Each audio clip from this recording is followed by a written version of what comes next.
नमस्कार मित्रांनो, तर ब्लॉगमध्ये आपलं स्वागत आहे मित्रांनो. पाहू शकता तुम्ही आपण आपले बैल तिकडे बांधलेले आहे. पाहू शकता तुम्ही बॅकग्राऊंडला एकदम भारी वातावरण दिसत आहे. पाहू शकता तुम्ही पाणी पावसाचं वातावरण झालेलं आहे मित्रांनो. पाहू शकता तुम्ही सगळीकडे पावसाचं वातावरण दिसत आहे मित्रांनो. पाहू शकता पावसाची खूप गरज होती आपल्याला. तर पाऊस रिमझिम काही असं चालू आहे मित्रांनो.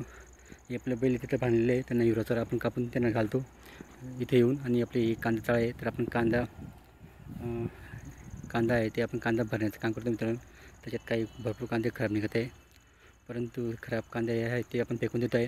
जे चांगले ते आपण एका ठिकाणी गोळा करून ठेवतो आहे मित्रांनो. आणि आपण बैलांसाठी खास म्हणजे चारा कापण्यासाठी आपण आता आपण आलो आहे, जेणेकरून आपल्या बैलांना हिरवा चारा खायला मिळालं पाहिजे.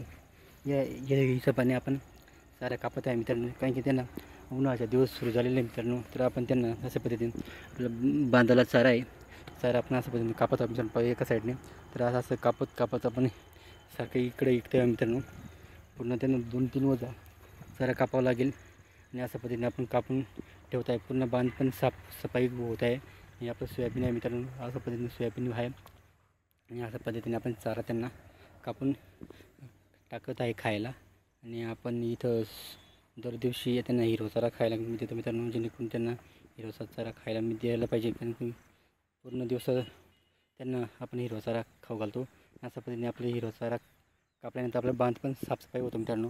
पाहू शकता तुम्ही अशा पद्धतीने आपण पूर्ण बांध कापत आहो, जेणेकरून आपल्या बैलांना हिरवा चारा कापायला रोज आपण त्यांना हिरवा चारा खाऊ घालतो आहे. म्हणून मित्रांनो आपण त्यांना रोजचं 2-3 ओझे कापून घेतो आणि इथं पण हिरवा चारा खाऊ घालतो आणि त्यांना घरी पण घेऊन जातो. अशा पद्धतीने आपण त्यांना रोज हिरवा चारा खायला घेऊन जातो. कारण इथे हिरवा चारा खूप गरजेचं आहे. आता आपल्या बांधांना पण खूप चारा झालेलं आहे. अशा पद्धतीने आपण रोज चारा त्यांना घेऊन जातो मित्रांनो. व्हिडिओ आवडला लाईक शेअर कमेंट करा. आमच्या चॅनल सबस्क्राईब करा मित्रांनो. जय जवान जय किसान मित्रांनो.